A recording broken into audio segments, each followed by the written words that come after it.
ہے۔ اسی طرح حضرت عثمان غنی رضی اللہ تعالیٰ عنہ، ان کا عشق دیکھو۔ ایک مسلمان سرکار کی بارگاہ میں آ کے کہتا ہے یا رسول اللہ صلی اللہ علیہ وسلم، میری 3 بیٹیاں ہیں، پیسے چاہیے شادی کے لیے۔ سرکار فرماتے ہیں عثمان کے پاس جاؤ۔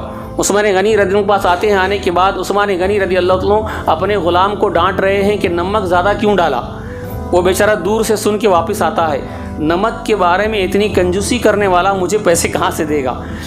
آتا ہے دوسرے دن سرکار کی بارگاہ میں آ کے کہتے ہیں کہ مجھے پیسے چاہیے۔ سرکار فرماتے ہیں میں نے کہا تھا عثمان کے پاس جاؤ ان کے پاس، میرا نام کہہ دینا۔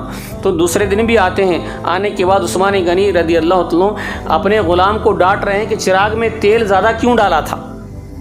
وہ سن کے واپس چلے آتے ہیں۔ اسی طرح 2-3 دن ہو گئے تو چوتھے دن سرکار کی بارگاہ میں آتے ہیں۔ حضور فرماتے ہیں نہیں گئے؟ کہا حضور ایسا نہیں، تم جاؤ، عثمان کو تم نہیں پہچانتے، جاؤ ملو۔ تو جب آنے کے بعد دور سے دیکھتے ہیں عثمان غنی رضی اللہ عنہ، پوچھتے ہیں اے شخص تم ہر روز آ رہے ہو جا رہے ہو، کیا بات ہے؟ قریب آؤ۔ بلانے کے بعد پوچھا کیا بات ہے، کیوں آ رہے ہو؟ تو اس نے کہا کہ دیکھو مجھے سرکار نے بھیجا ہے، میرے 3 بیٹے ہیں، شادی کے لیے پیسے چاہیے۔ تو فوراً اپنے جیب میں ہاتھ ڈالا اور چابی کو نکال کے دیا کہ جاؤ وہاں پر صندوق ہے، تجوری ہے، اس میں سے جتنے چاہے پیسے نکال لو۔ اللہ اللہ، کیا عشق تھا۔ وہ گئے، جانے کے بعد تالا کھولا، جتنے چاہیے پیسے اتنے لیے۔ وہ کپاٹ جو تھی، وہ تجوری جو تھی پورا پیسوں سے بھر گئی تھی۔ لے کے حیران ہوئے، نمک کے بارے میں، تیل کے بارے میں ڈانٹنے والا شخص صندوق کی چابی دیتا ہے۔ سرکار کی بات پر قربان۔ تب پوچھتے ہیں وہ شخص اے عثمان غنی، آپ میرے ہاتھ میں چابی دے دے، بات کیا ہے؟ میں 2 دن گھما تو نمک کے بارے میں، تیل کے بارے میں ڈانٹ رہے تھے، آج چابی دے دے، بات کیا ہے؟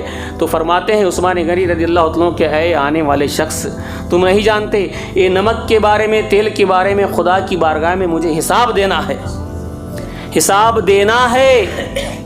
اللہ کے رسول صلی اللہ علیہ وسلم نے جب کہا ان کی بات پر میں جو خرچ کر رہا ہوں وہ دینا نہیں لینا ہے، وہ دینا نہیں لینا ہے۔ وہ قدرت آف گورنمنٹ میں سیو ہو رہے ہیں، ڈپازٹ ہو رہے ہیں، تم نہیں جانتے میں کیا ہوں۔ یہ صحابہ کا عشق، ایک بات پر قربان۔ وہ عشق کہاں گیا؟ ہمارے اندر وہ عشق نہیں ہے۔